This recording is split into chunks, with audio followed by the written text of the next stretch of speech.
Our next recipient shows us that young people can lead, they're leaders. I say every day, the biggest lessons in life that I've learned have come from my children. I have a 14-year-old and a 7-year-old. They teach me every single day.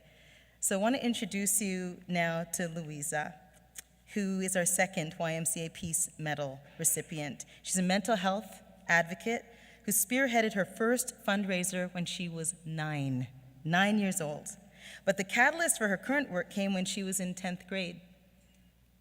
In just 1 month, Loizza lost 4 of her fellow students to suicide, including one of her best friends. So she was determined. She was determined to take action, and she created her own nonprofit called Peace of Mind to raise awareness about mental health issues. It now operates in Winnipeg, Ottawa, and right here in Toronto.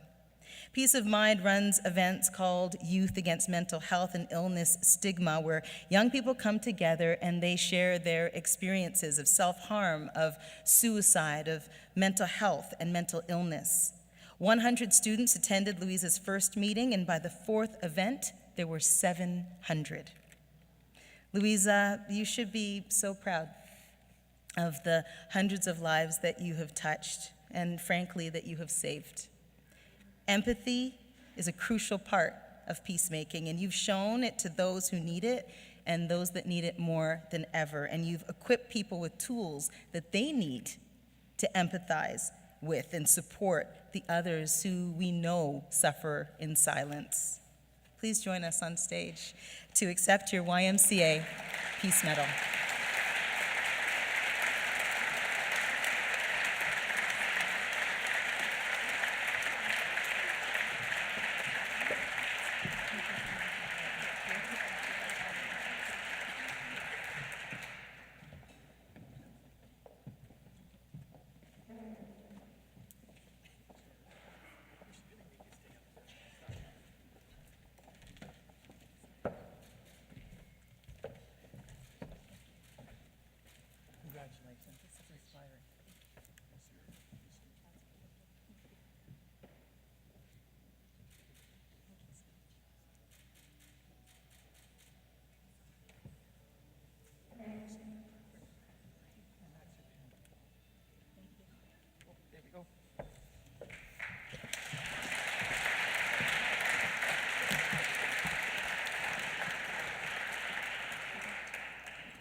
Good morning, everyone.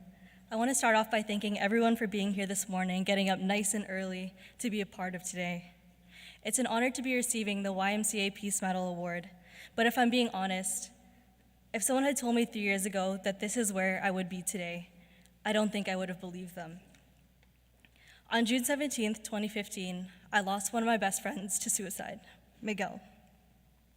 His death was one of 4 high school student suicides that occurred in Winnipeg within the time span of 1 month.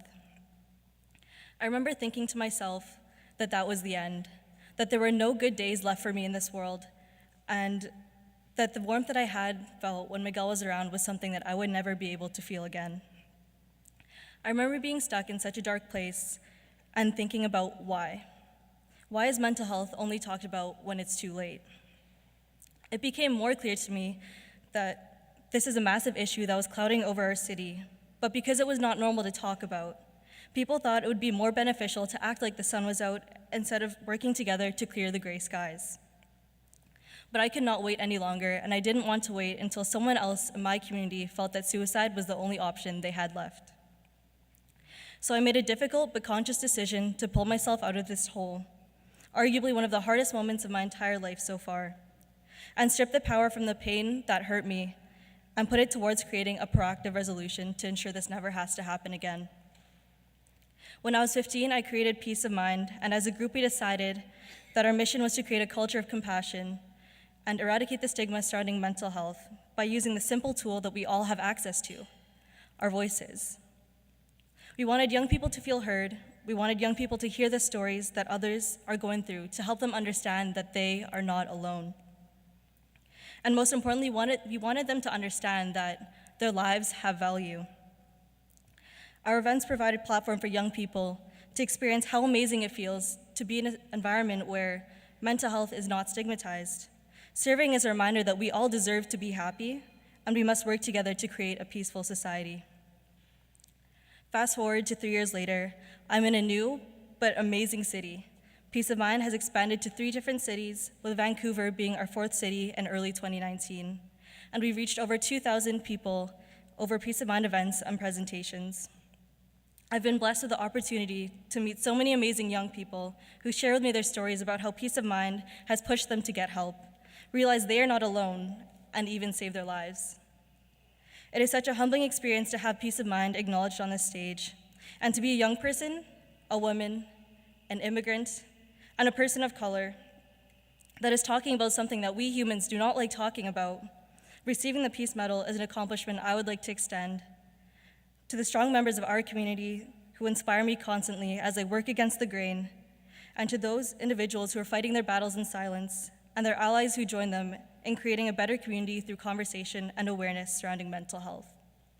Lastly, I want to thank a Peace Medal recipient from last year, Wally, for thinking of me for such a prestigious distinction and inspiring me with his continuous dedication to build peace. And thank you, YMCA, for reminding me that the warmth Miguel once gave me can always be rekindled by creating for others some peace of mind. Thank you.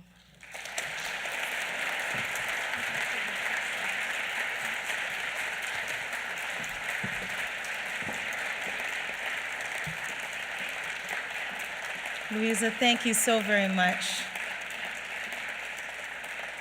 What an inspiration you are. You're amazing.